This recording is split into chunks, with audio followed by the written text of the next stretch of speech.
అసలు కథ ఇప్పుడే మొదలైందని అయితే చెప్పుకోవాలి.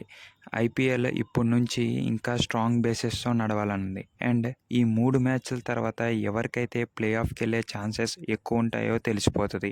అండ్ ఎస్ఆర్‌హెచ్‌కి నెక్స్ట్ వచ్చే 3 మ్యాచ్‌లు 2 ఎంఐ మ్యాచ్‌లు, ఒక సీఎస్‌కేతో ఉంది. అండ్ ఎంఐకి మాత్రం 2 ఎస్ఆర్‌హెచ్‌తో మరియు ఒక సీఎస్‌కేతో ఉంది.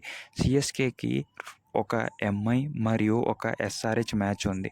వీటిలతో ఫైనలైజ్ అయిపోతాయి. ఎవరైతే ఐపీఎల్‌కి వెళ్ళే ఛాన్సెస్ 90% ఎక్కువ ఉన్నాయో అండ్ ఎవరైతే ఇంటికెళ్ళిపోతారో ఈ 3 మ్యాచ్‌ల్లో డిసైడ్ అయిపోయి ఉంది.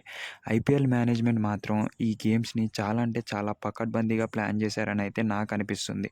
అండ్ మీకెలాగనిపిస్తుందో చెప్పేయండి. అండ్ ఏ టీమ్ క్వాలిఫై అవుతదో మీరిప్పుడే ప్రిడిక్ట్ చేసి చెప్పగలరా? కామెంట్స్ రూపంలో చెప్పండి ఇఫ్ మీకు పాసిబుల్ అయితే. మన వీడియోస్ మీకు నచ్చినట్టయితే సబ్స్క్రైబ్ చేసుకోండి గాయ్స్. అండ్ టెలిగ్రామ్ మరియు వాట్సాప్ కమ్యూనిటీలో కూడా జాయిన్ అయిపోతే మీకు ఇన్ఫర్మేటివ్ వీడియోస్ మరియు హెల్త్ కంటెంట్ కూడా నేను అందించగలను. టెలిగ్రామ్ ఛానల్లో అయితే మన డీల్స్ మరియు మనకి అతి తక్కువ వచ్చే ప్రోడక్ట్స్ అనేవి ఉన్నాయి. జాయిన్ అయిపోండి.